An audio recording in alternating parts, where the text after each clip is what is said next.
Okay. Thank you all for joining us. It's Tuesday, September 20th. It's 6:07. I apologize for our late start. We might have to start scheduling an executive session a little earlier because our conversation is important back there as well, but we hate to have you all waiting. And so we're going to go ahead and get started. Can I get a roll call to establish quorum, please? Dr. Ravi? Here. Ms. Shaw? Here. Ms. Counts? Here. Ms. Luna Rose? Here. Ms. Grijalva? Here. And let the record show that Ms. Counts is joining us virtually, but we are all here. So we have the land acknowledgement statement, and I have Eli Zamorano. Is that you, Eli? And you're in person? Thank you so much for being here. Appreciate you. So can I talk a little bit about you? Just a little bit, okay? Yes. So Eli is a fourth grader at Hollinger K-8, and he's a proud student of the Bilingual GATE program and participates in the 21st Century After School program. In his free time, Eli loves to play baseball, football, and ride his bike. And most importantly, Eli loves to spend time with his family and travel with his mom. Thank you for being here. And we're ready to hear you speak whenever you're ready. On behalf of the Governing Board of the Tucson Unified School District, I, Eli Zamorano, acknowledge that the schools, buildings, and facility of the Tucson Unified School District reside on the wait. You got it. Great. Ancestral homeland of the Tohono O'odham Nation and federally recognize the tribe land of the Pasquayaqui tribe. Thank you, Eli. Thank you. We appreciate you. Thank you. Go Bulldogs. Yeah. Okay, now we are on the Pledge of Allegiance. And Shirley Martin, is she able to join us? Yay. Hi, Shirley. How are you? Are you still Good, how are you? Are you still at school? Or No, I'm at work. where are you working? I'm a lifeguard. Nice. Thank you so much for taking a break from your work day to help us. And it really just shows how active our students are. So I'm going to read a little bit about you. This is Shirley. She's in 11th grade. She goes to Innovation Tech High School. She is a junior and a member of the class of 2024, which will be the first four-year graduating class for Innovation Tech. Shirley is involved in the healthcare pathway classes at Innovation Tech. She's currently in the comprehensive healthcare tech class. And when she successfully completes a course and certification exam, she will have the opportunity to have certifications as a phlebotomy tech and EKG tech at the end of this school year. This will set her up to take our medical assistance or licensed nursing assistant course her senior year. Shirley is a model student who understands the benefits of our campus and embraces the curriculum. She is also the daughter of Sam Martin, TUSD's emergency management specialist. Thank you so much for joining us and for taking time out of your work day. And so whenever you are ready, we are ready for you to lead us in the pledge. I pledge allegiance to the flag of the United States of America and to the republic for which it stands, one nation, under God, indivisible, with liberty and justice for all. Thank you. Thank you so much, Shirley. Yeah. Sweet. Okay. So now we are on agenda adjustments. Dr. Trujillo. President Grijalva, members of the governing board, we have no agenda adjustments this evening. Okay. And so we are on awards and recognition. Thank you, Ms. Iniguez, for bringing Eli. Thanks, Eli. Bye.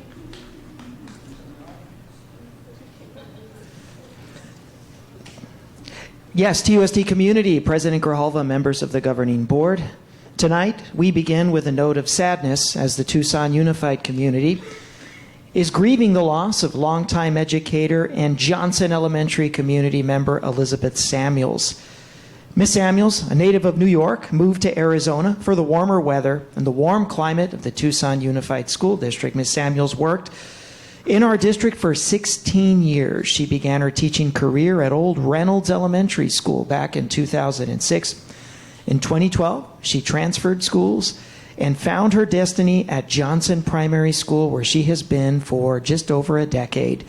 Miss Samuels was an amazing Johnson Rainbow Maker kindergarten teacher, beloved by her students and parents in the Johnson community. She was creative and caring, highly organized. Her dedication to the Johnson community was evident by her participation as the school's teacher technology liaison, Tucson Education Association representative, site council member, and English language development lead teacher. We were honored to have her in the TUSD community, and even more, to have her serving the Johnson community with such pride and dedication, commitment. Thankful that she was part of our family and for everything she did to inspire 10 years of Rainbow Makers. The Johnson community and the Tucson Unified community is heartbroken. We will forever miss Miss Samuels dearly. On behalf of the Tucson Unified School District, we offer our condolences to the Samuels family and take a moment of silence to recognize the memory of Miss Elizabeth Samuels.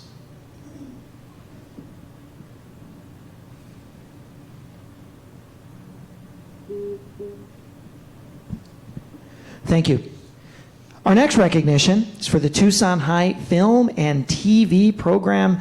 I'm so proud to announce that the Tucson High Film and TV team that produced Friday Night Intervention, a short film written and directed last year by Noah James and filmed by the entire film 5-8 class over 2 days in the Tucson High Little Theater. It's been nominated for a Student Achievement Award by the Rocky Mountain Emmy Awards.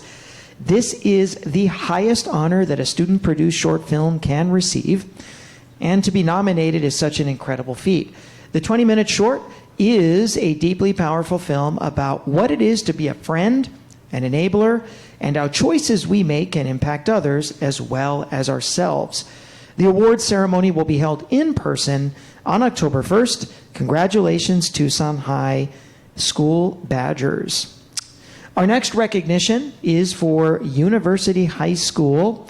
No stranger to accolades and certainly no stranger to National Merit Scholar finalist, winners, and semifinalists. Tonight, we recognize 20 UHS students who have been selected as semifinalists for the 2023 National Merit Scholarships. These students are among 16,000 students around the nation who have qualified by taking the 2021 preliminary SAT National Merit Scholarship qualifying test. Over the next few months, these students will complete their National Merit Scholarship application, which includes academic and community work, to become a finalist. In April, they will be notified if they've been selected to receive one of the 2,500 National Merit $2,500 scholarships.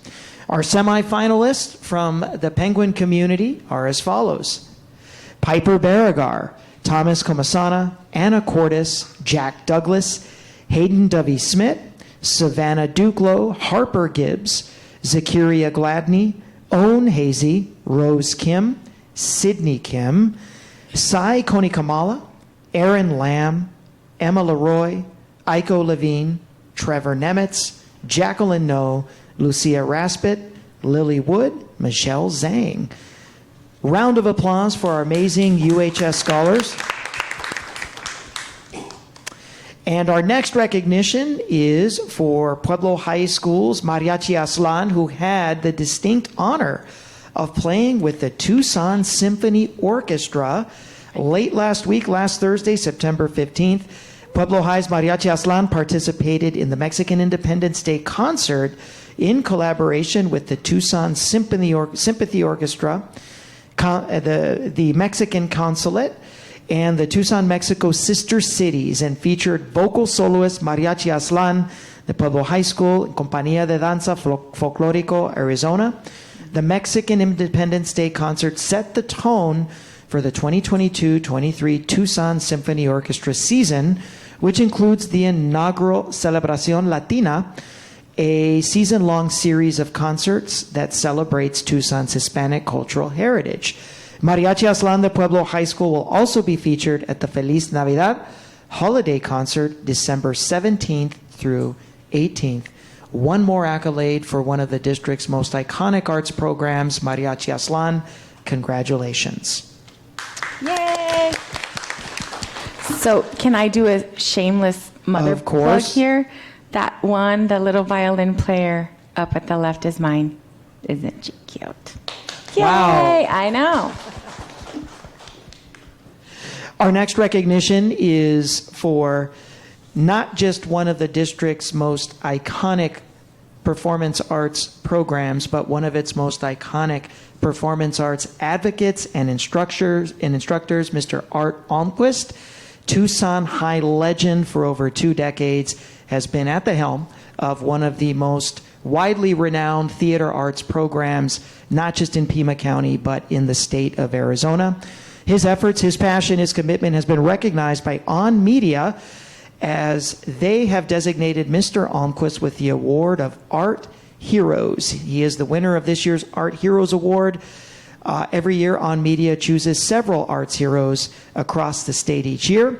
Art is excited to be a recipient of this award. Tucson High's Mr. Almquist was selected as this season's first honoree. It is an absolutely huge honor. The show would not go on without the incredible support and dedication of those who champion the arts behind the scenes, in the box office, and in communities across Arizona. An arts hero will be selected monthly throughout the performing arts season, be featured in On Media programs, which are seen by more than 3 million arts patrons in Arizona. Congratulations, Mr. Almquist, for this incredible award and for serving as such an impressive ambassador for the arts on behalf of the Tucson Unified Community and Badger Nation. How about a round of applause for Mr. Almquist? Our next recognition is for Miss Leba Schuneman from University High School. She's been recognized by the Yale Office of Undergraduate Admissions as a recipient of the 2022 Yale Educator Award. The Yale Educator Recognition Program recognizes outstanding educators from around the world who support and inspire their students to perform at high levels and to achieve excellence. Matriculating students are invited to nominate high school educators, and then a committee of Yale admissions officers selects the recipients. The admissions office is proud to thank these and all educators for their ongoing efforts in motivating and supporting their students. Congratulations, Leba Schuneman, for the impact that you have made on an outstanding young scholar who remembers all of your contributions all the way across the country at one of our nation's most elite Ivy League universities. Congratulations for the Yale Educator Award. Our next recognition is for Danielle Rodriguez of Ross Scrooge K-8 for receiving the 2022 Extra Yard for Teachers grant. The Barstool Sports Arizona Bowl awarded Danielle from Ross Scrooge Bilingual K-8 Magnet a $1,000 grant. 11 $1,000 grants were awarded to Southern Arizona teachers who continually go above and beyond for their students and positively impact their lives.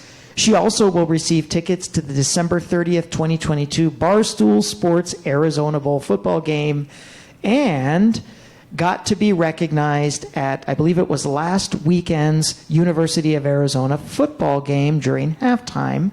So congratulations, Ms. Rodriguez, for your continuing support and dedication to students and for this outstanding award.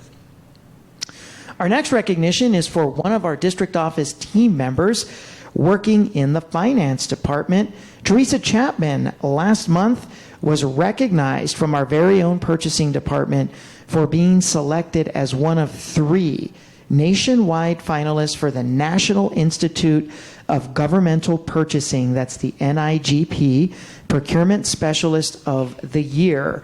I'm proud to announce that Teresa was selected as the NIGP Procurement Specialist of the Year. Please join me in congratulating Teresa for this incredible accolade as a symbol of her dedication to the work that she does for the entire TUSD community, and most importantly, on behalf of the taxpayers, the taxpaying community of the Tucson Unified School District, to ensure transparency in all of the district's financial transactions. Join me in a round of applause for this outstanding steward of public funds, Teresa Chapman. And our next recognition is for the Pascuayaki tribe and their generous donation of funds to renovate the Pueblo High School weight room. In coordination with the leadership at the Pascuayaqui tribe, Pueblo High School was awarded a grant that completely renovated its weight room, which is used extensively throughout the year by all athletes and all programs. The grant provided 25 yards of gray turf in the center of the weight room, new custom weights and flooring to match the turf, and several branded wall items to complete the project. A 60-inch TV was installed in the center of the room, equipped with a Fire Stick so coaches can download their training regimen and routines on a laptop and display it for the class or teams that they coach. Thank you, Pascuayaqui Tribe, for helping create a state-of-the-art facility for Pueblo High School. And lastly, a special thank you to the University of Arizona and to Superintendent for Pima County, Dustin Williams. A few weeks back, about a month ago, they offered 500 tickets for TUSD students to attend the first home University of Arizona football game of the school year. And through their generosity, we were able to set up a tailgate experience for over 400 TUSD students in the parking lot of Mansfeld on Saturday, September 10th. Families were treated to games, food, and T-shirts, as well as tickets to the Arizona-Mississippi State game. Thank you to the University of Arizona and the Pima County Superintendent's Office for making this happen.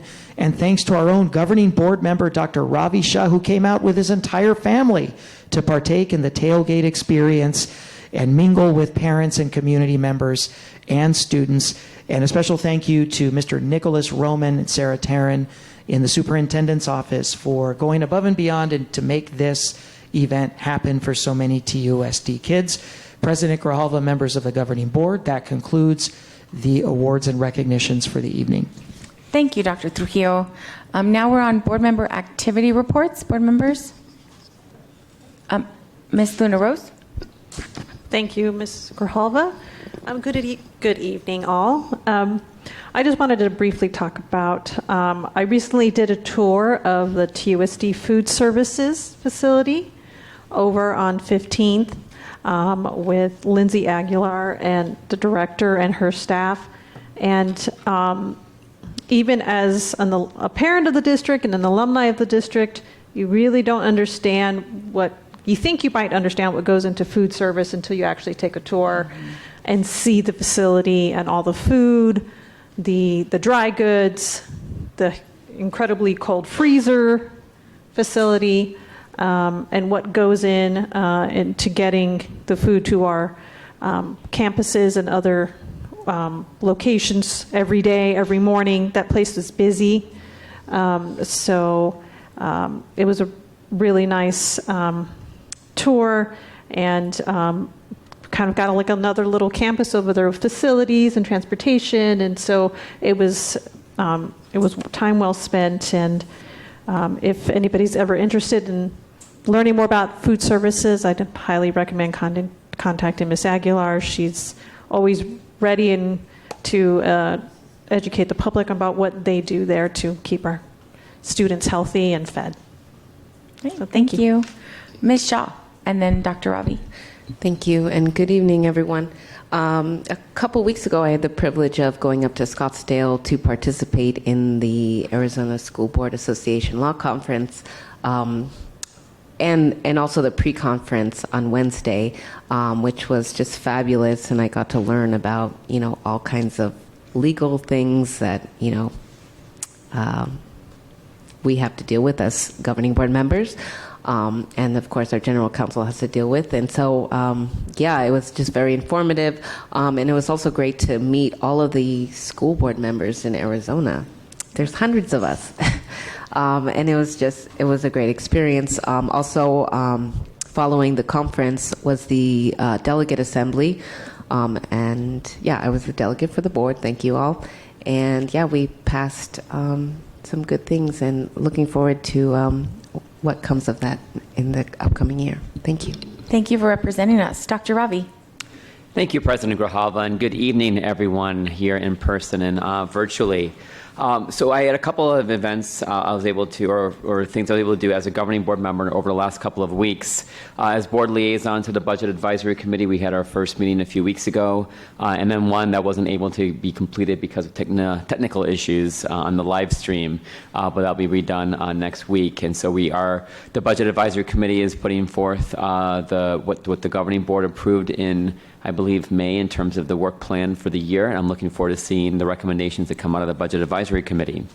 I'm also the board liaison to the Employees Benefits Trust Committee, which had its first meeting last week. That I was able to attend because of a work conflict, but able to keep on top of what's going on through the agenda and seeing the work that's happening from a very important committee to make sure our employees have the best benefits available in terms of health, dental insurance, and vision insurance, and so on. Dr. Trujillo stole my thunder about the tailgate event at Mansfield, but our family had a great time joining families and staff throughout the district over at Mansfield Middle School a few weeks ago for his tailgate event. Had a lot of fun. My kids definitely enjoyed the big balls to get into and run around in, so that was pretty cool, and I got to partake in that as well. And that was fun. And joined the TUSD community at the UA football game that night. It was my first time since moving to Tucson going to UA football games, so that was pretty amazing. And then finally, earlier today, actually, I was able to join the Rincon University high school campus and get a tour from amazing principals at both those campuses. And really learn about what's going on at Rincon University High School and see the facilities, both the good and the challenging facilities, and really get a sense of what's going on there. So a really great opportunity to see the Rincon University High School campus. Thank you. I had a minor foot surgery, so I couldn't drive anywhere. So my visits were small because I had to, people had to drive me around. But one of my favorites, and it was one of my first outings, was to the TEA Leaders event on August 27th. Thank you so much for the invitation. I love attending that event, and so I was really glad to be there. And then I was also able to attend the 18th Annual Running and Winning Workshop, and it's a workshop that they ask elected females in office to come and talk to other young ladies about their experiences, and they do like a mock election and have campaign managers and the whole thing. So that was really fun, and that was held at Empire, and my understanding is next year it will be held at a TUSD campus, so that will be great. Anything else? Oh yes, Ms. Shaw.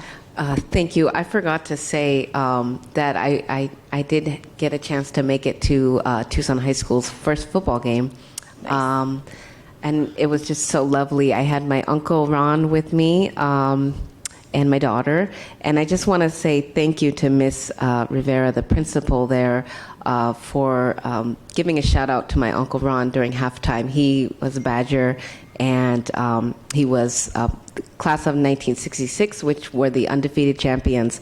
And so she made him feel so special. And and we won. So congratulations to Tucson High. Ms. Grijalva? Yes, Ms. Luna Rose. Okay, I did. Thank you for triggering.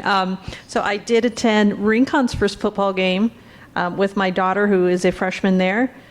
She didn't want to sit with mom, so I sat in the corner so she could go and sit with her friends. And even as an alumni, I was sat way up top and pretended she wasn't there. So unfortunately, we did not win, but it's a season's just started. So thank you. Thank you. So now we are on call to the audience. ¿Hay alguien que necesita los servicios de un intérprete? Aquí tenemos a alguien que te puede asistir. Okay. No takers yet. All right. So we're going to go ahead and go on to call to the audience. I'll turn it over to Ms. Luna Rose. Thank you, Ms. Grijalva. Once again, good evening, everybody. Members of the public may speak during the call to the audience portion of the agenda. The governing board president shall be responsible for recognizing speakers and for maintaining proper order by setting such limitations as may be appropriate. Those who want to speak in person or have their comments read may email or call the board office or may complete a request to address the board form at any time before the close to the call to the audience. The speaker must state their full name and topic prior to addressing the board. Speakers are encouraged to be brief with a maximum time of 3 minutes. If there are documents for the board, please give them to our board staff, and they will ensure each board member receives a copy. Those attending the meeting and or speaking before the board shall observe rules of propriety, decorum, and good conduct. Speakers shall also refrain from impertinent or slanderous remarks. And because TUSD serves students from preschool through high school, speakers should be aware that there may be children present.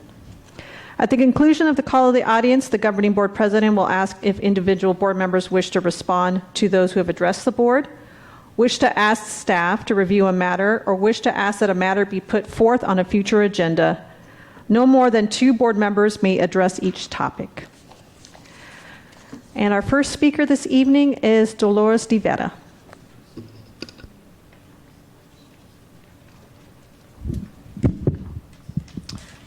Hello.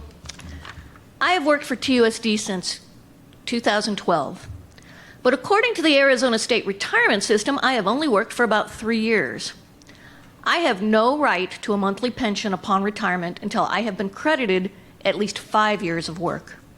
I will have to put in 3 more years at TUSD for a total of between 13 and 14 years before I reach that 5 years of credit, and that would qualify me for the most basic of pensions upon my retirement. Board members, you are responsible for approving all compensation, and that includes our retirement compensation. Tonight I ask you to ask Dr. Trujillo, Mr. Ross, our new HR director, Mr. McFeely, and our still new CFO, Mr. Hernandez, please tell them that you support fairness and ask them for a presentation that would allow you to approve or reject a retirement compensation plan for subs. When we were brought back into the direct employment of TUSD, the TUSD administration changed the way it qualified subs for the Arizona State Retirement System, but it never made a presentation to the governing board explaining the plans to do that, and it thus never received explicit board approval to decrease our compensation from the system that it used prior to 2015.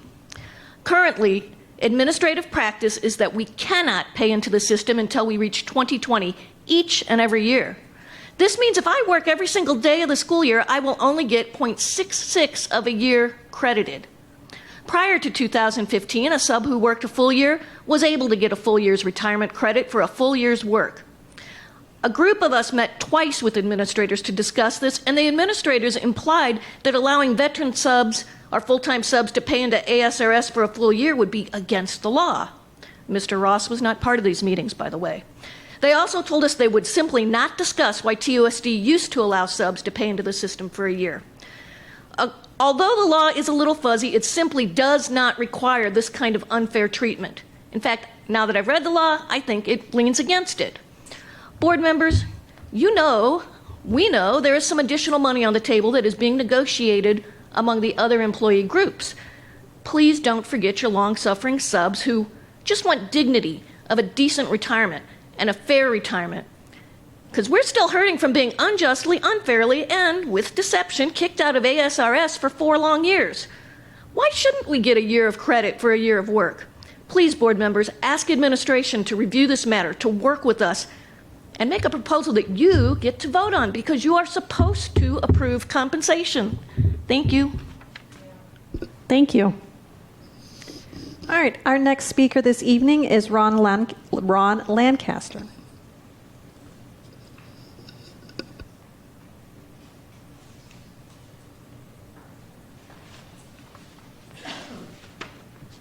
My name is Ron Lancaster. Ladies and gentlemen, and Dr. Trujillo, I came here a month ago or so and asked for more money for the substitute teachers. Then I started looking at how much you're doing in this regard. What with incentives and stipends, I'm impressed. And I know you're just getting started. Also, I hear you all are going to be doing negotiations with various groups in the district. Your trustee substitutes are not a tight-knit group, but by the nature of our calling, a loose-knit group, because we spread out and cover the entire district. bringing our skills wherever they are needed with an uncommon dedication. So please put us on the front burner of your considerations. We are not going to let you down. Also, on a happy note, I want you to know that I have never been treated in the schools with more respect. I get friendly reminders of that I am valued by virtually all the teachers and staff. It warms my heart. And for this, I thank you. Thank you. Oh, I wanted to tell you. Years ago, I decided to run for the board. I was all ready to go. I wanted to help out. I knew it was a lot of responsibility and it was likely to be very time-consuming. But I was ready for anything. And I was all set to announce my intentions when I asked the important question: how much money does the board make? And someone said 0, and I said, that's kind of low. And so that is why I am here and not there. Thank you. Thank you. Next speaker is Lynette Price. Dear Dr. Trujillo et al., my name is Lynette Price, and I have been working part-time as a sub with TUSD since 2008. In my time with TUSD, I have seen many changes with our compensation. When I started working, the pay was decent, $121 after 40 days. More impressive was the retirement benefit, as I fulfilled the 2020 threshold to qualify for a district match of my retirement contribution. This threshold requirement 2020 rule was applied once. As long as I reached this threshold, I was entitled to continue to contribute to my retirement and receive a district match year after year. When subs were outsourced to ESI, this retirement package was eliminated. This caused much anger for myself and many others. We still feel cheated by this move. As we were insourced, we still have not received the same fair package that we had prior to being outsourced. I am asking for a return to a fair retirement package where subs are not required to redo the 2020 threshold every year, but continue the district match year after year. Requiring subs to redo the 2020 rule each year is ridiculous and is no retirement benefit at all. There is a huge teacher shortage, including subs. It's these sorts of unfair cuts that contribute to a sense of unfairness and lack of decency in education. You have a chance to change this and restore a full, fair retirement. Thank you for your time, Lynette Price. Thank you. And Ms. Grijalva, that concludes this evening's call to the audience. Okay, thank you. All right, board members, any other? Ms. Shaw. Thank you, and thank you to everyone who spoke here tonight and over Zoom. I would like to add to a future agenda a presentation to the board on a potential retirement package for subs. And Okay. thank you, subs, for all you do. Thank you, Ms. Shaw. Okay, any other? All right, so now we are on consent agenda, and if you haven't, board members, please log on to Board Docs so we can vote online. Dr. Trujillo. Grijalva board members, a relatively small consent agenda tonight. I would like to present for consideration for your approval item 6.3, or item 6.2, 6.3, and 6.4. Okay, I'll go ahead and move the item. I'll second. Have a motion and a second. All those in favor say aye. Aye. Opposed? Item passes unanimously. Now we're on items 7.1, Emergency Connectivity Fund, ECF Award for laptops for students and teachers. And then a reminder to just vote online as well, please. Thank you. Dr. Trujillo. Yes, more good news for the students of this district with regard to access to devices, as well as our teachers. Emergency Connectivity Fund continues to shine its funding down on TUSD tonight to the tune of another $11.3 million. Here to give you the details is Mr. Rabi Hamadi, our Interim Executive Director for Technology Services. Thank you. That's amazing. Look forward to hearing about it. All right, thank you, Dr. Trujillo, President Grijalva, members of the board. This is the third presentation about Emergency Connectivity Fund. As you remember, a couple of months ago, I presented to you about iPads for about $1.5 million and for hotspot, wireless hotspots, also for about $1.5 million. This is the largest one. It's for laptops, whether they're Chromebooks or Windows laptops for our students, but also for our teachers. Let me again give you a very quick overview of the ECF, or the Emergency Connectivity Fund. It is a $7 billion program provided by the FCC and administered by the Universal Service Administrative Company. The ECF program is designed to help schools and libraries with connectivity tools and services needed for remote learning and closing the homework gap during the COVID-19 pandemic. And as I said, this is a third award that TUSD applied for. Our Technology Services Department applied for that back in the spring, and we got the award of a little bit more than $11 million for laptops, whether they're Chromebooks or Windows laptop. And the model that you see in front of you currently for our one-to-one device initiative and for all devices for students. And that is a Chromebook for every student in grades K to 8, and a Windows laptop for all students in grades 9 to 12, and Windows laptops for teachers and staff. Those devices have to be purchased, configured, deployed, and in use by June 30th, 2023. The laptops are available, of course, to be used on-site and at home and remotely. And finally, the laptops are filtered for educational applications. So the ask for you today is to approve the receipt of the award for a little bit more than $11 million by the ECF.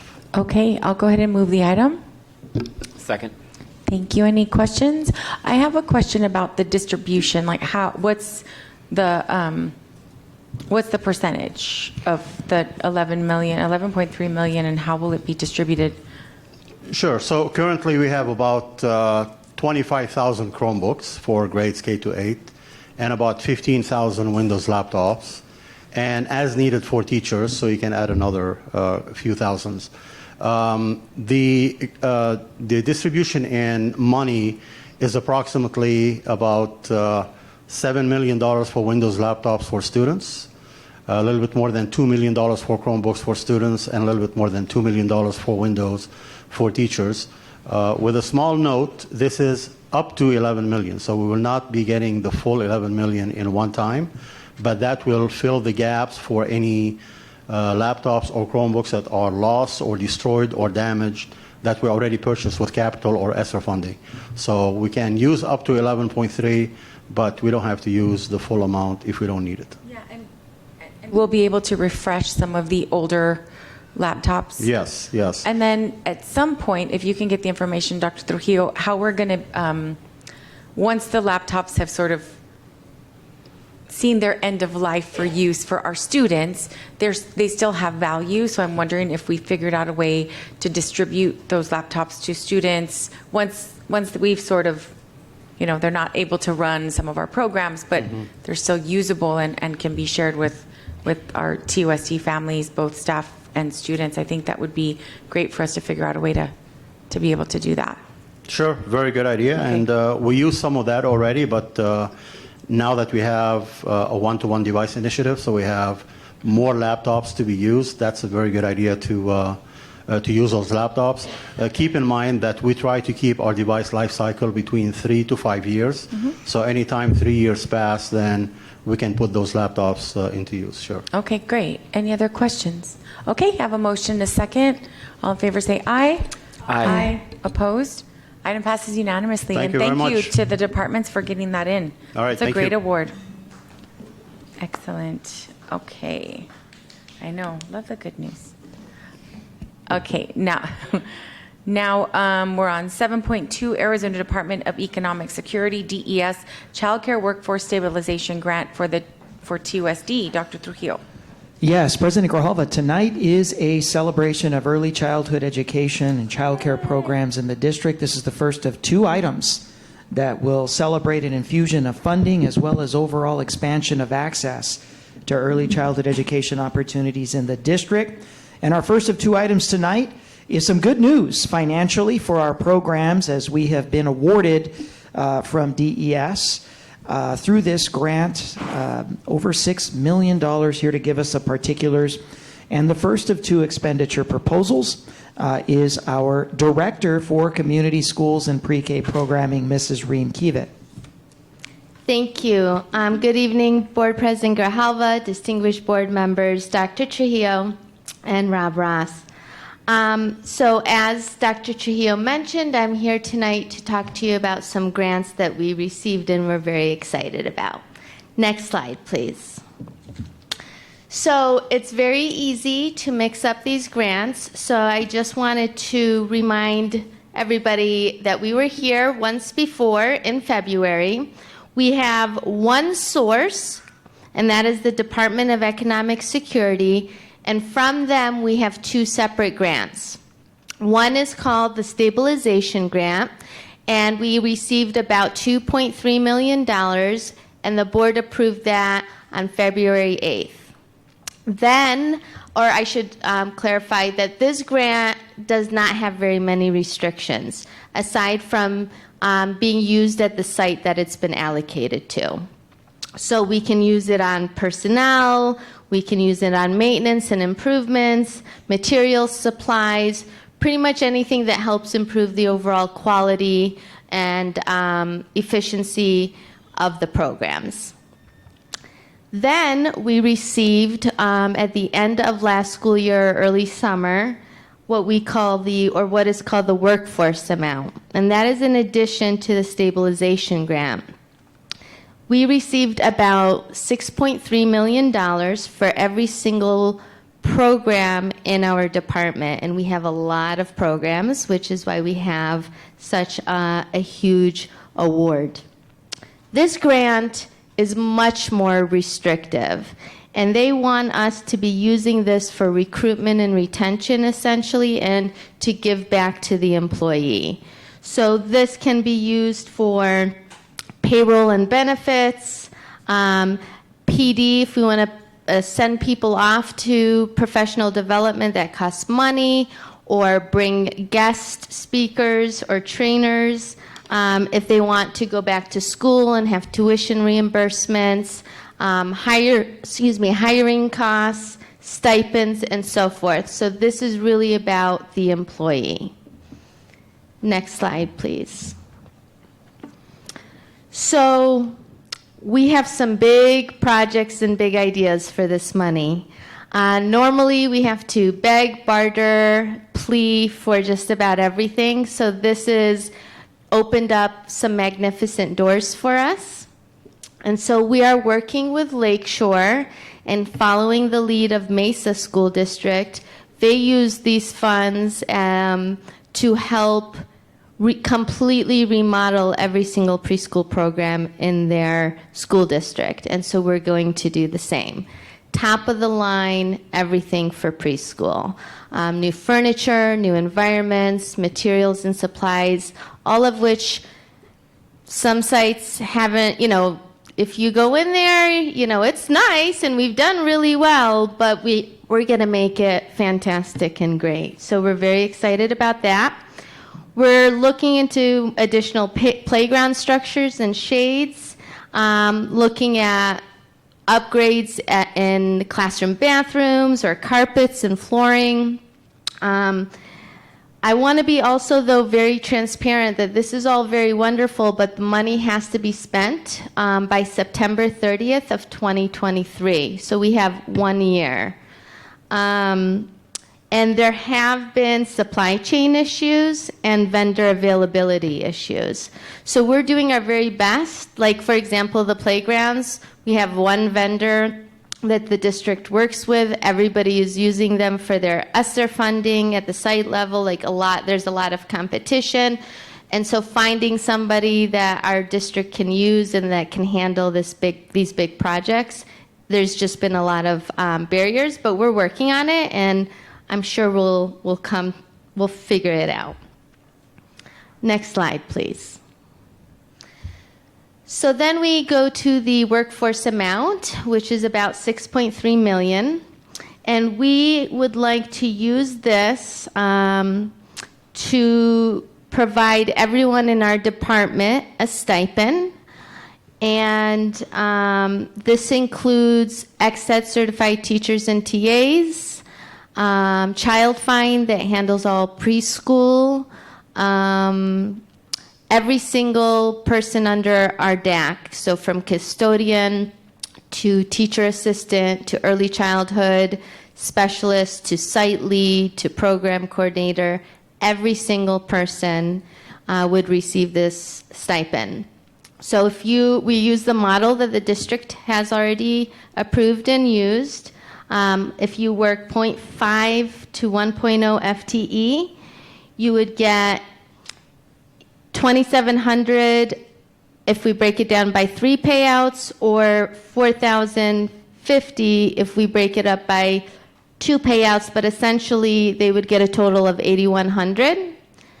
And anybody working 0.05 to 0.49 would receive a total of $4,050 if it's and then within 2 payouts probably.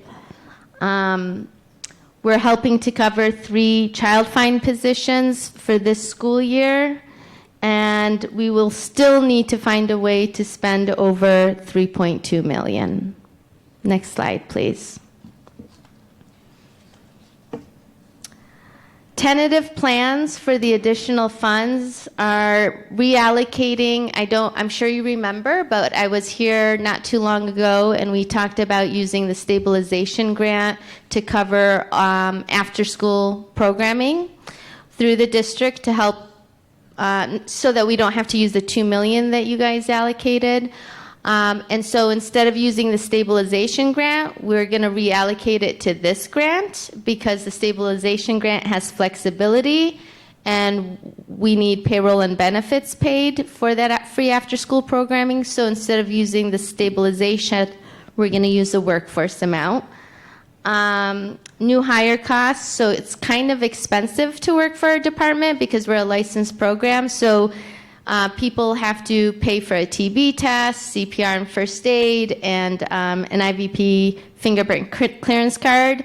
I know for a fact through working with HR we can do TB and CPR, so we're going to include that. Look at spending more of our funds to our payroll and benefits to come out of these funds. Looking at PD opportunities and seeing what we can do for people who want to go back to school and cover their tuition. So those are the plans so far. We're open to any and all ideas. And then next slide. Oh, Dr. Trujillo. Yeah, no, Mrs. Kiva, thank you. Before you finish, just so because we're asking the board to approve the expenditure proposal, I think that the Budget Excel spreadsheet does a really great job of going line by line. That way, before they vote, they see the specific numbers attached. So, Jean, it's the second attachment right underneath the presentation. If you can project that up for Mrs. Kiva, that would be great.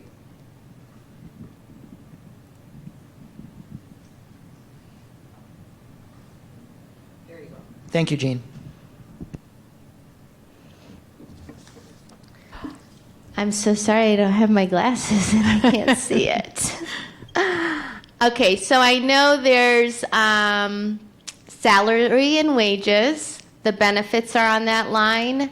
We have the retention stipends, the benefits for those. Any questions that you guys have after looking at it? Thank you so much for helping this old lady out. Thank you. All right, Dr. Ravi. Thank you, President Grijalva. And Reen, thank you for this presentation. I know that your department and the administration leadership are really trying to find the best ways to use these amazing funds to help make sure we can stabilize and grow and expand our preschool programs, for our community here, which is so important because we know that by the time they get to kindergarten, it's sometimes too late to really make an impact for a lot of our students that haven't gotten the preschool experience. So being able to stabilize and really grow and expand the number of students that we can offer preschool to is going to be really important for this district to succeed once they're in the K-12 pipeline. A couple of questions I have. So the retention stipend, the $8,100 over the 3 semesters, that's in addition, they're already TUSD employees. That's in addition to the $2,500 per semester. So we're looking at, like, for someone who's here right now, getting the first bonus, the retention bonus this winter, in December, about $15,000 plus in terms of extra salary bonuses coming in over the next 3 semesters. Is that correct? Yes, sir. So anyone listening out there, if this is approved tonight, please consider coming to TUSD and supporting our early childhood education programs. Just in terms of financially, is hopefully this really helps and make sure that we're valuing the people working in this really difficult field. I could never do this. I can never be It's a preschool pretty tough. teacher. We have amazing teachers. And so I hope this really incentivizes people to come. And I see that there's no sign-on bonus. Are we just assuming that the retention bonus will be kind of the sign-on bonus? They'll be qualified for that as well? Yes, sir. Okay. Yeah, and I think from what I understand, in Pima County, we allocated $10 million for preschool, and TUSD is adding some classes, which is amazing, but it's not at the same rate as some of our other neighboring districts, and one of the reasons, my understanding is staffing, and so we need more people, and so I hope this will actually draw people in, and if we can figure out a really great way to capture the stipend and what it looks like and share that graphic a lot, then maybe we'll get more people. I was talking to Leslie before I came in here, and we were discussing how to promote this, and she has some really great ideas and is super excited about it. Good. Any other questions? I'll go ahead and move the item. I'll second. I have a motion and a second. I'm sorry, Dr. Ravi, go So ahead. for the remaining amount, when do we need to spend all the fundings from the $6.3 million? So it does need to be spent a year from September 30th. So we have barely over a year to get it all spent. And I understand the administration will come with another proposal in the winter to how to spend the additional $3 million. That's correct. Okay. Ms. Grijalva, can I just say? Ms. Counts, go ahead, please. I just want to say thank you so much to Reem and for the entire ECE department. You guys are doing such an amazing job. Thank you to Pima County for providing these PEEPS funds. And the early childhood world right now is just flush, which is an exciting thing. And it's also it's something to be mindful of, going forward, future boards. We have this huge ability right now to pay for the cost of quality, and we are. And Reem, I really appreciate the way that you've decided to spend these funds. I'm excited to vote for it tonight. But it is one-time funds, and that's the scary part of it. So just, I think this is more a call to the public, more so than to our board tonight, to just really be cognizant that it costs a lot. There is a cost of quality in early childhood education, and we're doing it, and it's exciting to be a part of it right now through TUSD and just in the state of Arizona. So politically, it's a wonderful thing. Thank you to our national government. Thank you to the people that made this happen statewide, and thank you, Reem, and for all our early childhood educators out there. You're doing a great job. Thank you. Yep. Thanks. Dr. Ravi, did you ask your question? Did you? He did, but I think Ms. Shaw, go ahead. Thank you. I thought you put your hand up. Go ahead. I just had a quick question, and thank you for the presentation, Ms. Keevan. Is there any way that we can explore having more than one vendor for playground equipment? Because I really don't want them to get stuck and not be able to, get new equipment because there's so many people asking. So we have 3 meetings set up with 3 different vendors, and I've contacted Diana Kerfoot to kind of see what their contract is all about and whether or not it meets minimum requirements for the district. So we are working on that, and I have a lot of support from district leadership and John Lanza at Grants, and so I think we're going to be okay. Let's see how next week goes with all the different meetings, and I'll have more information for you. Okay, thank you. Ms. Luna Rose. Thank you. Hi, Reem. Hi. Thank you for the presentation. Thanks. I think you do an amazing work, as you know. But I did have a question. How many kiddos do we have so far, as the new school year started? So that will be in my later presentation. Okay. But we are much higher than we've been in the last 2 years. We're at about 1,400 students, and normally in just our inclusive, we cap at 1,600, and that doesn't count our peeps. So I'll have those numbers, but we're almost full. Okay. Yeah, we're doing great. Great. They're Thank coming you. back. All right. Okay, so did I have a motion? And a second? Okay. All those in favor say aye. Aye. Opposed? Item passes unanimously. Thank you. Thank you. Very exciting. Okay, now we're on 7.3, approval of membership to the National Association of Latino Elected and Appointed Officials. I asked Dr. Trujillo to put this item on the agenda because NALEO is a wonderful organization that offers some amazing professional development for Latino elected officials. And initially, I was going to be part of this, but Pima County paid for my NALEO membership. So this is request for $100, and it's an annual registration for Miss Luna Rose. So I'll go ahead and move the item. I will second. And you'll get some really amazing benefits and information that come. Well, before we take a vote, I just wanted to say thank you to Ms. Grijalva. I've been aware of NALEO for a long time, and so I'm excited to actually be a member. They do send me emails to the my TUSD email, but I hadn't really done anything to them. I just kind of read, so I appreciate the consideration. Yeah, so for the and just so you know, for the $100 membership, they'll send you offers to go completely for free to professional development opportunities all over the nation. And all you have to do is say yes and commit to attending these meetings and study sessions, and they're really good. So I have a motion and a second. All in favor say aye. Aye. Aye. Opposed? Item passes unanimously. So now we're on 8.1, school year 22-23, opening of schools, Tuva and Cole enrollment and staffing report. Dr. Trujillo. Yes, President Grijalva, members of the governing board, one of the most consequential decisions that the governing board is going to have to make this fall is the status of Tuva, which of course is funded currently out of ESSER funding for this current school year, but the status of 23-24 is yet to be determined by the governing board. As the district's premier online platform, along with Cole, we asked our team here, led by our Assistant Superintendent for Student Leadership and Professional Learning, Mr. Frank Armenta, to talk about the current enrollment and staffing and state of operations in both Tuva and Cole, along with our wonderful team here. So I'm going to turn it over to Mr. Armenta.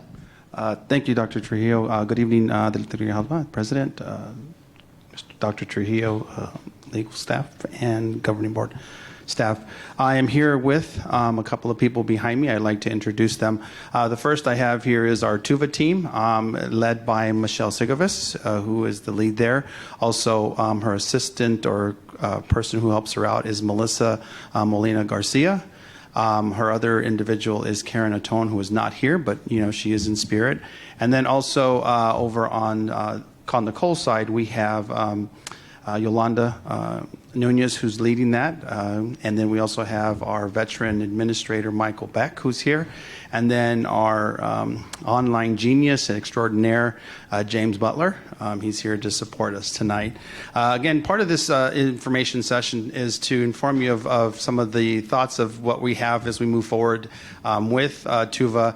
As you know, that we're on the backdrop of the Tuva funding of ESSER expiring in June of 2023. So I think one of the things that I was very fortunate is when I met this team, that was in our forefront of our thoughts of how we're going to address this issue. But I think in any time we look at this, it's not really an issue, it's more of an opportunity. So we're looking at this as an opportunity to hold on to something that I would say that Michelle Sigovis and also our regional Richard Sanchez put together. So we'd like to move forward. We provided you some information here on the resources. I provided 2 links for you to look at to kind of preview of what this is about. One of the things that we're looking for is what's called an Arizona Online Instructional Program that is run through the State School Board of Education. That application has been made available to you. That's something that we have continued to fill out and we're working on with central leadership. Also, I wanted to provide to you the Aurora Institute standards for online. I think it's important for the governing board to understand that there is online standards for this and that our work has been in this context of these standards. So just know that we're not just willy-nilly, that we do have some research behind that. And again, I really would like to hear your suggestions as we move through this presentation. Presently, as I mentioned here, is that we did look at the national standards and we're looking at through the lens of Tuva. 4 areas that really stood out for us is institutional standards and the organizational staffing. As mentioned, Michelle Sigovas and Richard Sanchez really created this idea of creating a system online that mirrors our schools presently with that infrastructure of administration and how that organization and management system looks like. Also with the teaching and learning, we also know that we have a very strong teaching, learning, and assessment area, and that's reflected in that. These 2 areas right now look like they're exemplar or accomplished. So again, we're mirroring what we see in the instruction, especially taking some of the strategies and standards that we have done and developed here in TUSD. Supports of students, we also look at the social emotional learning side, also Tier 2 and Tier 3. This also stood out in this evaluation. It was very evident that we're mirroring what we see in our schools. And then the evaluation standard. When we look at the program improvement, there's also opportunities for us to reflect as we do in the school year and with ourselves and our campuses that we look at the evaluation system. I would say that when we look at Tuva, that is a very strong area for them. Always looking at the assessment and what we can do to improve in that area. The next 2 areas I will go ahead and share out with our Tuva leader, and this is Michelle Sigovas, so I'll let her share a little bit about hers, and then I'll also come up with Mr. Butler. Thank you. Good evening, Governing Board President, Governing Board members, Dr. Trio, and Council Ross. My name is Michelle Sigovas. I am the Tuva Senior Program Coordinator. I wanted to give you guys a little bit about what Tuva has, and then we'll also talk a little bit about what Cole has and a little bit about what both programs have together and how we can support each other. So the difference between Tuva and a lot of other online programs is that Tuva offers real-time teacher-led instruction. A lot of these online programs, students are left to themselves, and so this way they get that instruction as if they were in a brick-and-mortar classroom, just from the comfort of their own home. We use our Canvas learning management system, which I know is going out to the rest of the district, but we've been piloting it for the district, and we've been doing that very successfully. It's a great program. We do provide math and ELA interventions, and we have an MTSS coordinator. I'll talk to you a little bit about staff in a bit. We offer honors, AP, and dual credit classes, so our students, even in an online program, have the ability to earn college credits and to take very rigorous courses to prepare them for life beyond high school. We have embedded PLC and CTT time, which is teacher collaborative time. And we are able to embed that within the school day so they really have that time to work together as a strong team. We also have SEI and ELD classrooms, so that allows our students with second languages to also be able to have that support and be able to do that online learning. We have created a bunch of after-school clubs and programs, and we even have math tutoring that is provided Monday, Tuesday, Thursday, Friday after school for students who might need help with their math work. We are also piloting Minecraft for Education and esports at Tuva, along with a few other schools in the district. And so we're really excited about that. And ADE is going to come out and visit us in a few weeks. So we're super excited about that too. So Tuva enrollment is down slightly this year, which is why we're able to help start supporting Cole this year. And we'll talk a little bit about that in a bit. So we currently have 102 teacher FTEs. We have 16 support staff FTEs with an enrollment of around 1,050.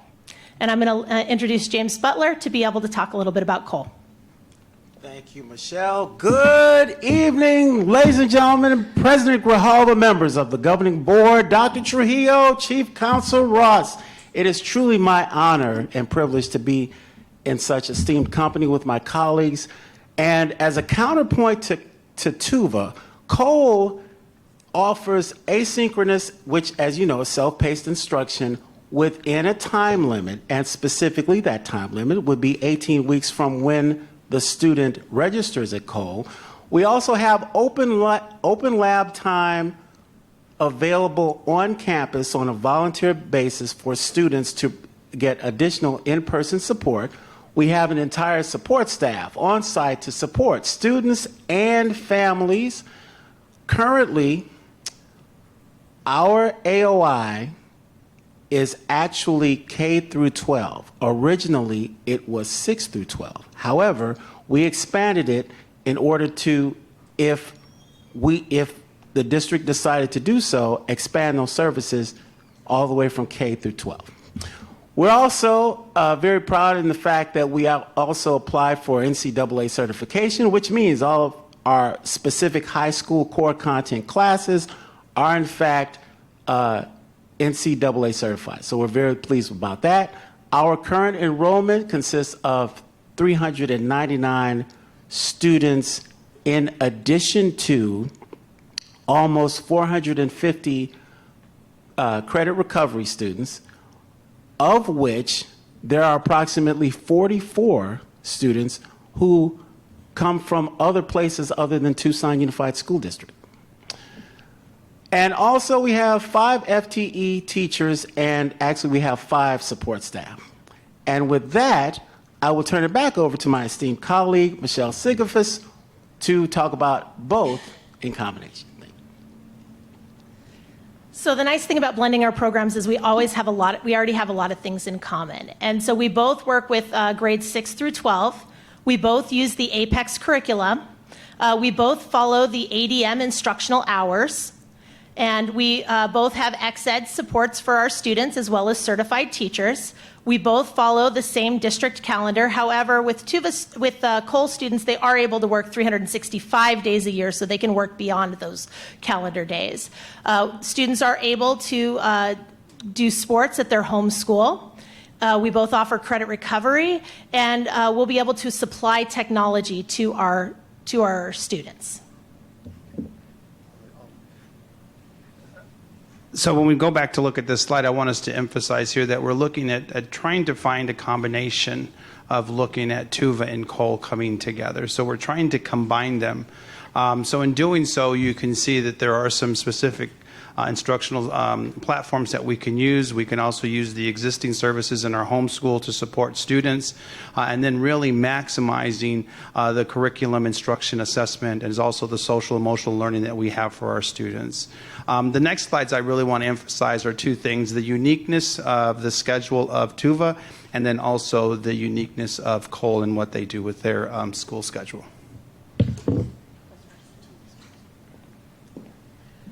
So again, like I talked about before, Tuva actually works off of a bell schedule. So again, students are with teachers for the full day. I gave you an example of what our secondary schedule is, our normal Monday, Tuesday, Thursday, Friday, where they have classes that are just under an hour, and they go to 6 periods a day with a lunch break in between. And then our elementary, where they have a learning block in the morning, and they have their lunch, their learning block in the afternoon, and their dismissal. So that allows our students to be able to follow the same bell schedule and for families to have that consistency each day.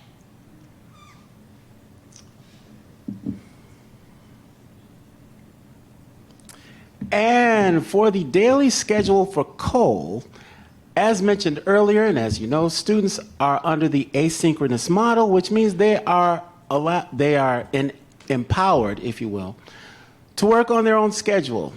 They can work any time of day or night. I like to think of it as learning on demand, if you will.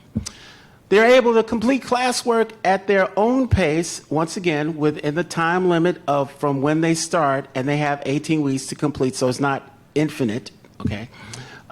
They work 365 days a year, and they have the option to work on campus, as we mentioned before, with the optional in-person lab that they get additional assistance from actual teachers, their actual online teachers.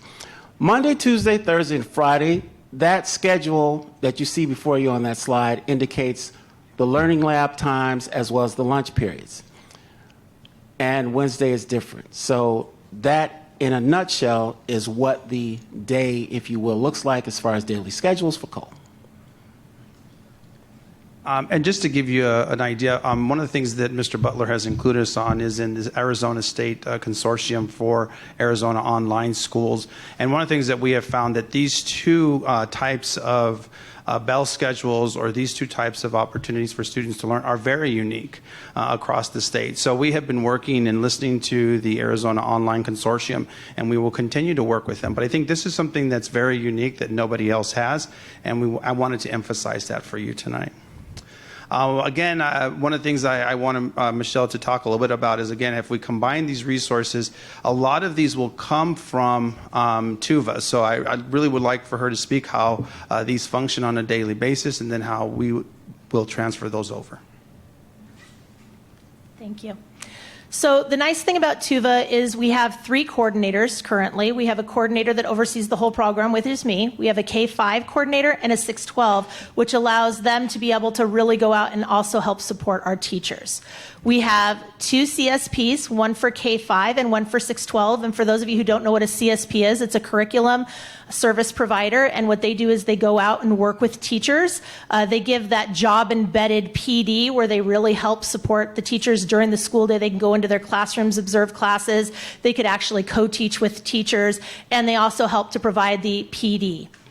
They also run our PLCs. We have MTSS, which is our multi-tier system of support staff, which allows to help identify students that are struggling and create interventions and help teachers support them in the classroom during the day too. So we have one for K-5 and one for 612. We currently have 3 counselors, a K-5 counselor, a 6-8, and a 9-12 counselor. We also have, this is my favorite thing about Tuva, is we provide a lot of technology support for families. That's another way where we differ a lot from other schools. A lot of online schools, you get your technology and you are on your own. We have a Zoom help room where all of these people that I'm talking about are housed. So it's like our front office. You can come to our front office anytime and come visit whoever you need to visit. But in that front office, we have an EDIS, which is an educational technology instructional specialist, which helps our teachers work with all the different platforms that TUSD provides and gives them instruction within those platforms. And we have 2 TS field techs, so they don't have to call that TUSD number to get support. They can get support right then and there. And not only are the teachers supported by those field techs, but all of our family members are supported by their field techs. So when a student starts Tuva, they come to our Zoom help room and they get to meet with our field techs that teach them how to get into class, how to sign into their computer, help them if they forget their password, those types of things. We also have a full office staff, as well as interventions, including reading and math interventions at both the K-5 and the 612 level, and K-12 Ex-Ed staff. And by combining our resources, this will provide a lot more resources for Cole, especially for students who might have technology differences, to be able to open up that Zoom room to support them. And the reason this slide is very important is because, again, I don't want to, some of these will go away when we see in June 2023. As you can see, that they have had some very well thought out plans on how to put these together. They are functional. I will let you know that I was helping a family. I clicked on the Zoom, and sure enough, there was 4 people waiting for me to assist. I've also toured Santa Rita. If you've ever been to Santa Rita's campus, they've done an amazing job at housing themselves there. They have an area where their technology personnel is sitting there calling and helping students that need some assistance. So they've done a really good job with the resources that they have to ensure that these things, these services are in place. And then I really want to emphasize the Tier 2 and the Tier 3 support. This is what makes Tuva very, very unique. And again, I don't want to lose these, so we're figuring out ways to combine them. And what we've done, as I mentioned earlier, is that we are working collaboratively together. We meet weekly as a team, both Cole and Tuva, to brainstorm ideas on how we can keep these things together. It's important for us to continue to collaborate and open the doors of trust and understanding of where we want to go. We want to emphasize to the Cole staff and also to the Tuva staff that we're going to try to keep as many people as we can to make sure that these things are working together. So it's important for us to have these ongoing conversations. Again, national standards of quality online programs, that kind of standard is important for people to understand that we do have some theory behind our decisions. And as mentioned, we are working with the AOA Consortium's meetings. We are attending those very frequently. Also, we are right now expanding Tuva's support to Cole, especially in the area of concurrent enrollment for some of the credit recovery, also helping out with the K-8 classes that may sometimes become burdensome for those 5 teachers over at Cole. And we're continuing to brainstorm. We're looking for opportunities. We know that it's going to come organically. We know that we have a timeline, whether it's in November or whether it's in June, that we continue to work together. We are also developing a transition plan to come back to you, to hopefully you can kind of see where we're headed before those deadlines are coming. And then finally, I just want to emphasize again the benefits of combining these resources. It's very important for everyone in the community to know that these resources and services are available to them through the online service, or in this case, Tuva. We want to make sure that we have them, so it's there. Again, emphasize the real-time technology. Again, looking at the smaller ratios for those teachers to help those students out with those assistance that they need in learning. Also, Tier 2 and Tier 3 support is emphasized with social emotional learning. Also, the MTSS. And then looking at the credit recovery and other options for students to get that kind of credit, also an advancement. We've also seen a little increase there in the middle school option for families. So we can see that some of our families have opted to take on Tuva. And then, again, more choices for students under one roof, and then continuing to use the existing platforms that we have with Canvas and Apex.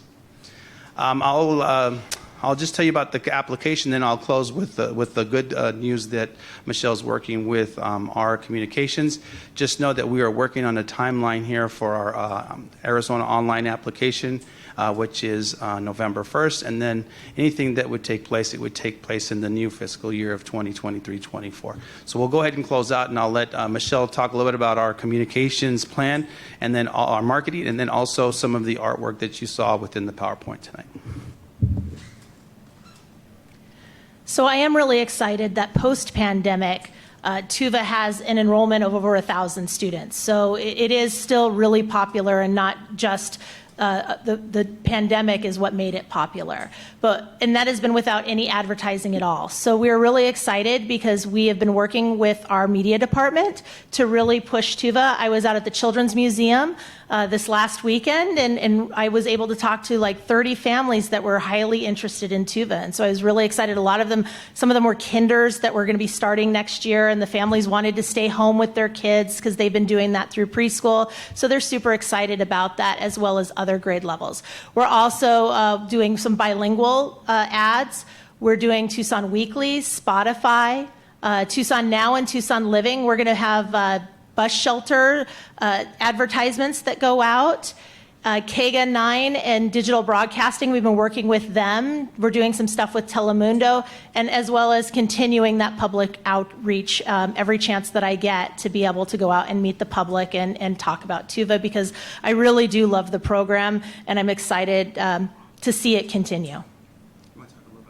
Oh, yeah, and the artwork and some of the pictures in there are all Tuva students and Tuva student artwork. So this is Cooper. This is our unofficial spokesperson. It was created by one of our Tuva students. As we go through, this is the student who created, this was an assignment in our art class where we gave the kids the mission and vision, and they were supposed to create artwork based on our mission and vision, so that students were really well aware of what was important for Tuva, as well as just some other class artwork. We have students working at home, and so that student actually has their math work out on their page right there, and they're putting their little, macaronis on their little page to count them.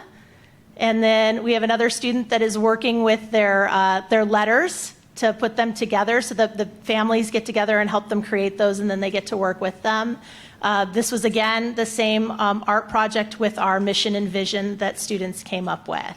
So thank you to all the students and families that participated in allowing us to have pictures up here. All right. Again, any questions with this? So if memory, so thank you for the presentation and thank you all of you for being here. It's nice to see you in person. And Mr. Butler missed you. And you totally did. Like as soon as he came up, I'm like, energy level goes higher. If memory serves, we do have some contracted teachers in Tuva. Is that correct? That's correct. Yeah. Oh, sorry. No? Okay. No, we don't this year. So we used Maxim last year to help fill. Okay. This year, everybody is hired. We actually were able to hire several people that from the Maxim that did decide to come over to TUSD as the good. school year began. Okay. So I was really excited for that. Okay, so that was one of the questions that I had because I know that that was something that was going to, we were continuing to hopefully lessen our dependence on outside vendors for these positions. So I'm glad to hear that that is the case. Good. Yeah. All right. Any other questions? Dr. Ravi, and then Ms. Shaw. Yeah, thank you, President Grijalva, and thank you, team, for this presentation this evening. And one of our goals with Tuva was to have the students in a home school so they can still participate in extracurricular activities and things within the home school. And you mentioned in the presentation about some of the Tuva-specific extracurricular activities. Do we know like how many of the students are actually taking advantage of the things at the home school versus within Tuva? Because I think it's going to really direct the future of where we want to go with the Tuva program and still have that homeschool linkage or not. I don't have a direct number, but I do know we do because I get the reports from schools that say I need that that eligibility report from students. So I do know we have some. I haven't looked at the direct number, but I can definitely look for that for you. Yeah, when you bring this back for like actual decisions and Yeah. things, and in the future, can you make sure you have that data with it? Yeah, no problem. And Yeah. then the other, but I do want to also stress that even if we do become an AOI, students would still be able to participate in sports at whatever school is their neighborhood school, just like students at Cole currently are able to do so. So they would still be able to participate in those sports. And do we know how many of our Tuva students are coming from outside of our district boundaries? We do have some. Our goal with this advertising is we're going to geo-target. So hopefully we will be able to bring in several more students from outside the district. And then we've even talked about possibly, as an AOY, we would even be able to open it up across Arizona if we decided to do that. Okay. And we'll have that definite data for you when we come back. That's great. And because you did mention that it's very unique, and I know that when it looks like it's modeled after what we were trying to do as a district during COVID Yes. shutdown. And Yes. so it's really unique as far as something that was created in-house. And so I think it's resonating with families. And so I'm glad that we can still continue to provide this option. Ms. Shaw. Thank you. And thank you for the presentation. I have a couple questions. The first is in regards to Cole. If you guys were to, come together, does Cole need to, or is there capacity at the Cole location at Catalina to potentially accept hundreds of more students? I don't in this case think about accepting the students itself, but probably the staff. But Cole is in a very unique place, and they do have services there for those families. So that would stay there. Again, we're looking at opportunities to combine our resources. So again, it probably won't go anywhere. It will be there. I do know that being out at Santa Rita for Tuva is sometimes a little distant for some of the schools in the southwest. So there's some options of thinking about bringing them in centrally. So we'll look at those options. But as I said, if you have an opportunity to go out to Santa Rita to see their setup, I think you'd be very impressed with what they're doing out there. Okay. And you might have touched on this, but if there's a Tuva student who is not thriving in an online environment and has to get some credit recovery at Cole, or maybe they're excessively absent or tardy, is there any sort of academic intervention, or how does a parent toggle between, Tuva's not working, now we have to go to Cole? Is it streamlined, or are you guys just working on this? So currently we just work together on it. I had a student who wasn't able to continue with Tuva, and Cole was going to be a better fit. So, I reached out to James Butler and Michael Beck, and I said, hey, can you talk to this family, see if this is a better fit? We talk back and forth. We really try and be collaborative, and we've been able to do that by combining our resources together. That would help to make it more streamlined. Sorry. And is a student able to do both at the same time? Yeah, so I have students that are taking regular classrooms. One of their classes is actually a credit recovery class. Okay. And it is actually run through Cole, but it's run through Tuva also, so that, they have a period in the day where they can complete that credit recovery. Okay. And I have a couple more questions, but I'll let... I'm sorry. Go ahead. Okay, thank you. Hi, thank you for your presentation. One more a comment and then a question. My comment is I had had two parents reach out to me because they knew this was going to be, and I just want to say for the public who's listening, they could not say enough about Tuva and about the work that the district is doing. So kudos to all of you and the teachers. I think it's a great reflection of what's been going on, especially with COVID, and we hear about the lower scores and results from students, that there's families who are, for whatever reason, are choosing this option for their child, and it's been really working for them. So I wanted to make that clear. Thank you. But I'm going back to, I guess it's slide 4. Is it possible to get a breakout of like how many kids are in kindergarten, how many students you have enrolled in first and second? I know you've given us the bigger number, but I'm just kind of curious. Like I can see it working, or maybe being a little bit more accessible for the middle and high school, but I'm just sort of curious about the elementary level. Yeah, our lowest enrollment is in kinder. Our highest enrollment is actually in middle school. So we're finding a lot of middle school families are really liking that option. And I know that can be a real awkward time for students, so I'm glad that we can provide that for them. However, between K-5, 6, 8, and 9, 12, we are pretty evenly split with around 300 kids at each level, just over 300 kids at each level. And so it is a pretty even split between K-5, 6, 8, and 9, 12. Okay, thank you. President Grijalva, may I? Board member Shaw, I do want to emphasize that on this slide here, we have mentioned the type of interventions that are available at Tuva and in the area of the interventions. As you can see there, I really want to emphasize that's an opportunity for our families and students to access those. Also the MTSS in that area and the counselors. So I want the board to know that there are those tier 2 and tier 3 interventions, whether they're social, emotional, or whether they're academic. So this is a great opportunity as we look at combining these resources. So I just wanted to follow back up. Thank you. And Ms. Shaw, did you have other questions? Yes, thank you. I saw the artwork on several slides, but I just want to make sure that the art education that Tuva or Cole students are getting is robust.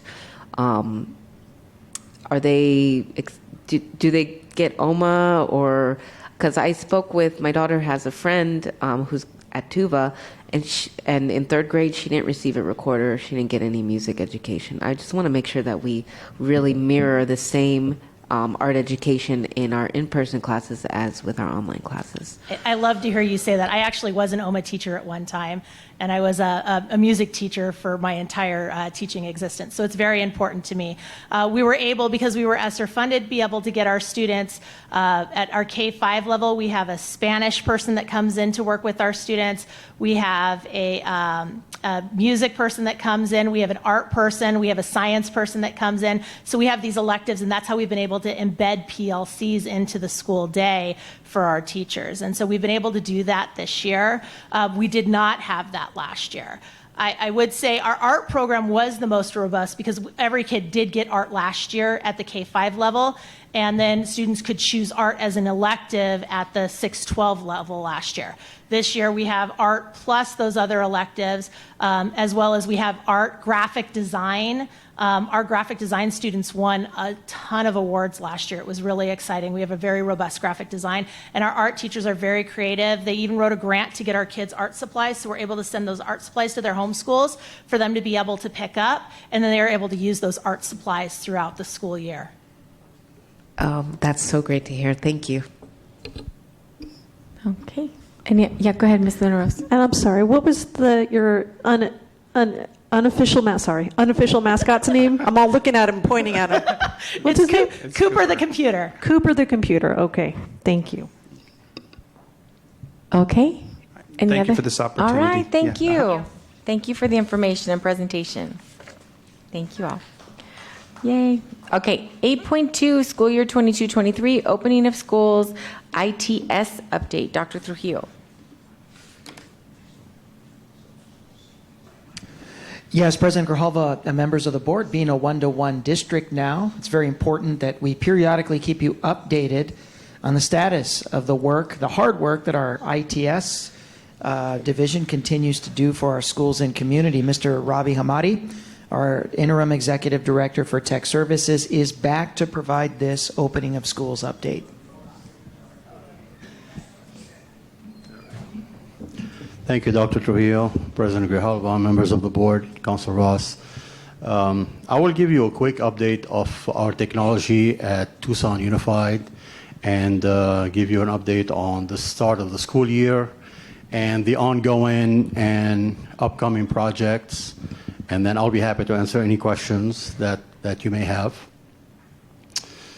The start of the school year, 22-23, is like always, in June and July, we prepare all the technology for the beginning of the school, whether that is configuring laptops or procuring Chromebooks or making sure our student information system is upgraded and our ERP is upgraded and our network and wireless and everything else to make sure that we have a smooth beginning of the school year. Since August 1st, of course, we have daily support of our school. And we have about a little bit more than 10,000 work orders since August 1st until today, which is a usual number for the daily support for technology for every year. The Technology Services Department participated in the skill program, the School Kickoff Initiative, Launching and Learning, and the Command Center. And we had our technicians participating in the Command Center and volunteering at the schools and being available to fix technology issues as quickly as possible. As Dr. Trujillo mentioned, we are now a one-to-one student district, meaning every one of our students have one device, whether that device is a Chromebook, as I mentioned in the ECF presentation. Chromebooks are available for students in grades K to 8, and Windows laptops are available for high schoolers. And those devices can work from school and from home and anywhere remotely. And that started last spring. It became official at the beginning of this year and will continue throughout in the future. Other devices, of course, are being deployed other than Windows laptops and Chromebooks. We have iPads for certain departments, such as exceptional ed and other departments as well.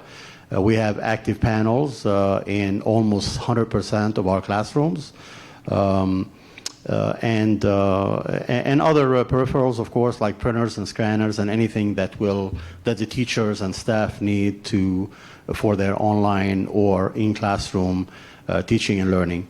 The preparation, of course, include the classrooms, the lab, offices, and anywhere else where technology is needed. The background of technology, the system that will make the end user device work properly, is all those items that we do not see, such as the network and infrastructure, such as security from cyber attacks or malware or hacking or phishing. Anytime our team behind the scenes that covers the monitors and supports the network and infrastructure, we have the three main things in mind for every technology, and that is for any technology system, and that is security and quality and speed. Recently, we migrated to the cloud and to virtual servers, and what that means, that's what allowed us during the pandemic and other times to be able to use technology at home for teaching and learning. So if your system is in the cloud or virtually, you do not have to be in a classroom to log in and to access programs, educational programs or operational programs.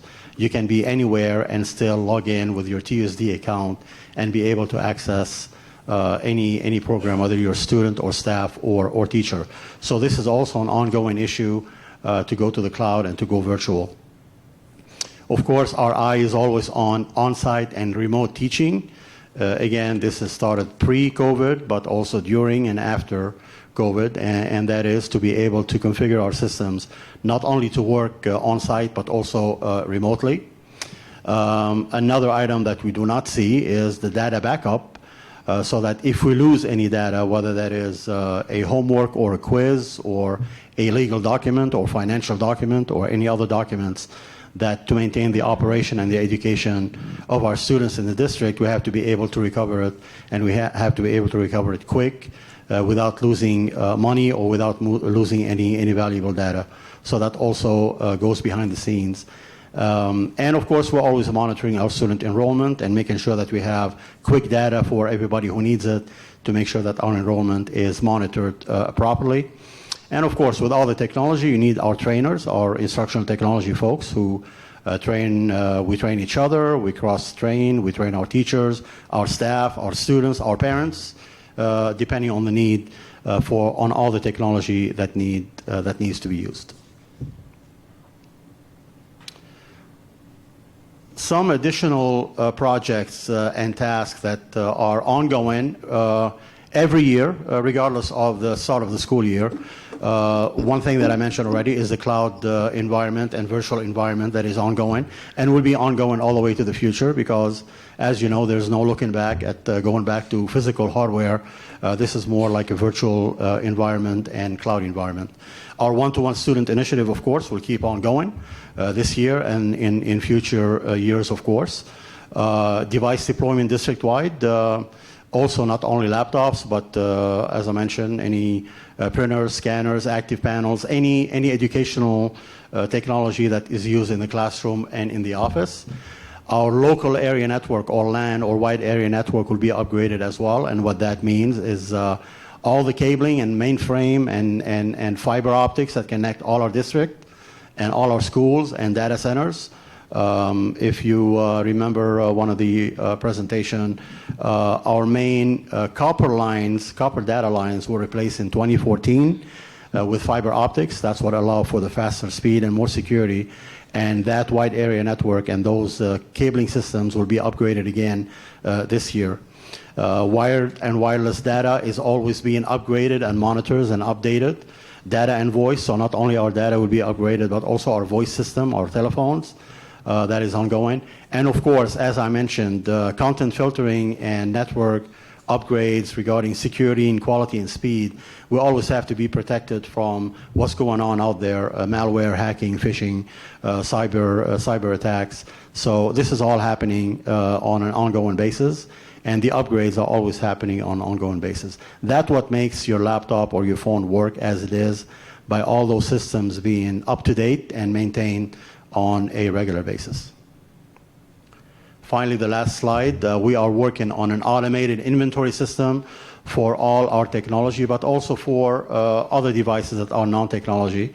And it's very good that we have an inventory that is automated, is not on a paper copy, or is not on a list, on an Excel list. So we're all connected. Anytime we have an issue with with any device, we can monitor. If we have a work order, we can refer back to a serial number, et cetera, et cetera. So this is a very big project that Technology Services, in collaboration with other departments, has been working on and will keep working on. The device life cycle that we mentioned, we try to keep our devices refreshed every 3 to 5 years, or at most every 5 to 7 years for other devices. For example, a laptop lifespan can be 3 to 5 years, but an active board can be 5 to 7 years. Also, we'll be working, and we are working on a printing management system. Now that we're online and virtual, the old-fashioned printing and paper documents may not be needed, and we're reducing that number.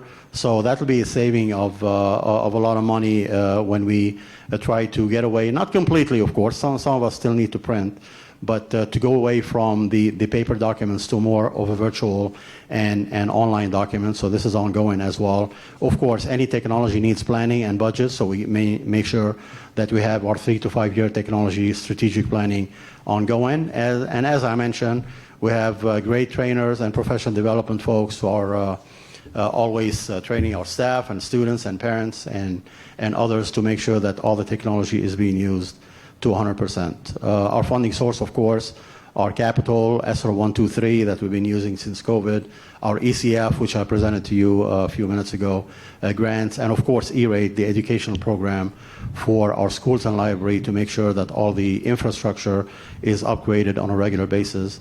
And as you know, our E-Rate discount is 80%, so TUSD pays 20% and E-Rate covers 80%.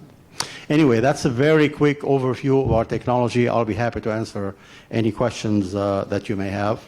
Thank you. I have a question about the network and infrastructure upgrades. Some of our schools are in areas that are in a digital divide. So they have, instead of, if your phone has the capacity of 5G, you're at like 1G. And there's sometimes where I am listening to like a Zoom meeting online, cameras off, and I'm just listening, and all of a sudden I'll go into a certain campus and it dies because there just isn't the capacity. So for those campuses, is your department or a TUSD department going around and sort of doing an assessment of what the capacity is and where we need to do some upgrades? Yes, President Grijalva, we do. And on paper, all our schools are set up the same. So they have the same fiber optic, they have the same wireless. However, some of our schools, for example, the architecture is different. Some walls are thicker than others in some schools, so the wireless that work well in one school may not work very well in another school. And for that, we may have, instead of having one access point, we can have two access points. That's an example. So, and sometimes the internet is slower if you open a YouTube video in one school than other schools. So we understand those happen here and there, and we always try to maintain the same standards everywhere. And when we upgrade our WAN and LAN, we make sure to look at the problem areas because we do have those here and there. Okay, you may want to just cruise by Pueblo High School. Okay. But Wakefield is also an issue. Oyama is an issue, and these are the areas that it's part of my driving pattern, and so I'm by them a lot. And you can see it on your phone. The capacity goes down, and so I know, having been on the campus, it's like you can't make a phone call. So I just think that it's something that if we can figure out a way to help support, that would be helpful. We'll do that. Okay, and then questions? Anybody? Okay. All right, thank you for the presentation. Appreciate it. Thank you very much. Thank you. Okay, now we are on the PEEPS update on TUSD pre-K expansion. Yes, this is our second presentation celebrating an expansion of early childhood opportunities for children across the district, thanks to the PEMA Early Education Program. And here to talk about how we've been able to expand classrooms across TUSD is our director, of course, for community schools and preschool programming, Mrs. Reem Kiewit. Good evening, distinguished board members, President Grijalva, Dr. Trujillo, and legal counsel. So I'm going to give you guys an overview and update about PEEPS, which I think is another wonderful update that I think everyone will hopefully be happy about. Next slide. So we are so excited. We have met our goals. It has taken us about a year and a half, but when we signed up with the county and the city to expand preschool programs for full day, we made a commitment for 8 classrooms. And when we ended the school year last year, we had just opened up our 4th one. And over the summer, and just a couple weeks ago, we have opened up we've opened up 6, and we have our last 2 that will be open by next month. So we've hired teachers, we've hired TAs, and we're just waiting for the last couple teachers to be processed. So we are super, super excited about that. All sites are also now Quality First sites, which means they have access to something called incentive funds and coaching and mental health consultation for kids, and a lot of different supports through that organization for the PEEPS program. So that's new as well. We were also able to, we got really lucky with the DES stabilization and workforce grants because they had closed, and when we tried to apply for these programs that opened later, we were denied because because of when they opened. Well, DES reopened the application in September, and we applied for all the sites that are currently open because they must be open and licensed and with kids. And so all of them also now have received additional funding through those two grants with DES, except for Ford and Warren. But there is talk that it could possibly reopen again, and maybe we'll get those two added. And then all our sites will be receiving those grant funds, which is very exciting. So we're just really happy to celebrate all PEEPS classrooms opening. Next slide. So, we have the recruitment and retention stipend. We want to make clear that the staff in these programs will have access to that. That priority placements have been very successful in making sure TUSD staff get priority placement, low socioeconomics, foster, refugees, and so on. So that's been going very well.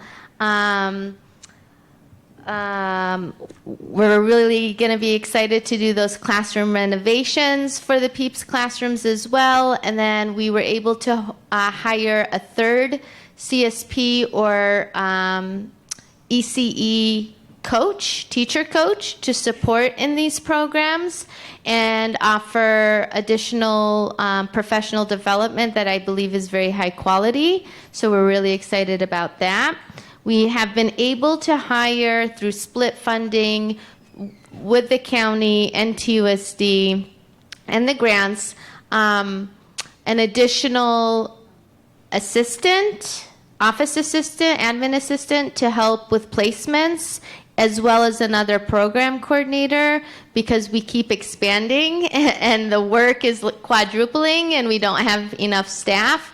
And so this has already, the admin assistant has been hired and we are far ahead of schedule in comparison to all years before. So we are so excited for that. And then, of course, just more access for families who need it. And the sliding scale has been helpful for some families as well who wouldn't have been able to be in the program, but now can, thanks to Ms. Grijalva's advocacy. So we appreciate that. Next slide, please. Okay, so what's next? We're going to continue to support our teachers, TAs, students, and their families. We work very closely with administrators in the community. We are really excited that we're increasing enrollment, although I did misspeak earlier, Ms. Luna Rose. I have my numbers here, and I was including tuition and some other sites, but for PEEPS and Inclusive, at the end of last school year, we ended Inclusive with 1,012 students and PEEPS with 34.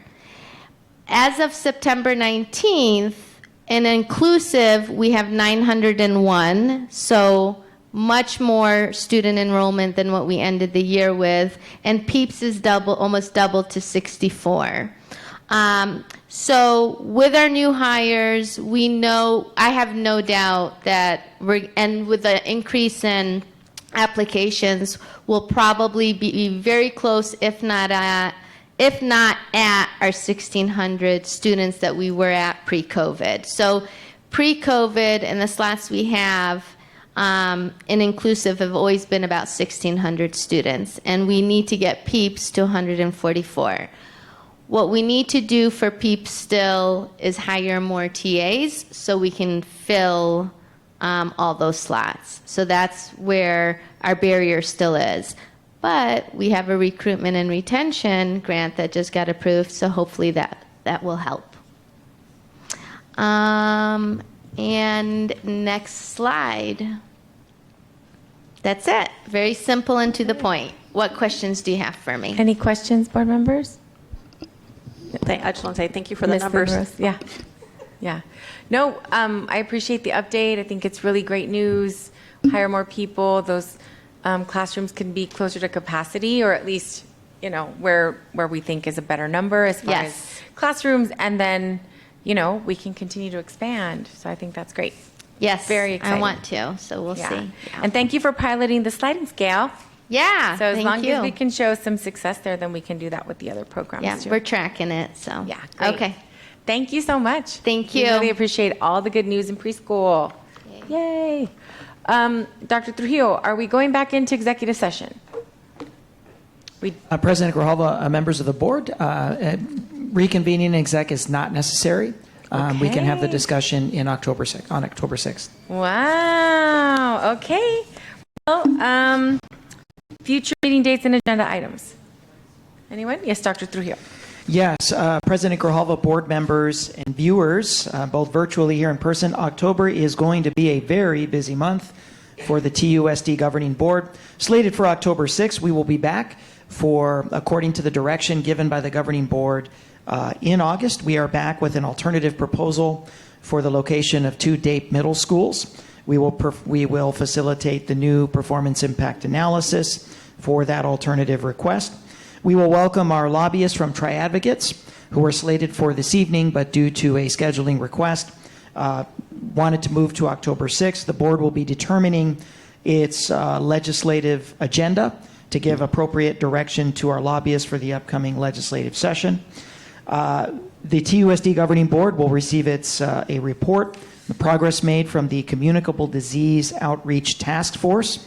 The committee will be addressing the board in advance of its final recommendations to be given to the board before the end of the first quarter. October 25th, the board will engage in a study session on the district's dress code and all of the regulations associated with the dress code and its enforcement. The administration will be presenting its comprehensive CTE, Facilities and Program Renovation Plan, with JTED carry forward funding. And we will also round out the October 25th session with a compression study session, a commitment that we made to our partners in AFSCME to put the topic of compression before the governing board in advance of potential November action by the board.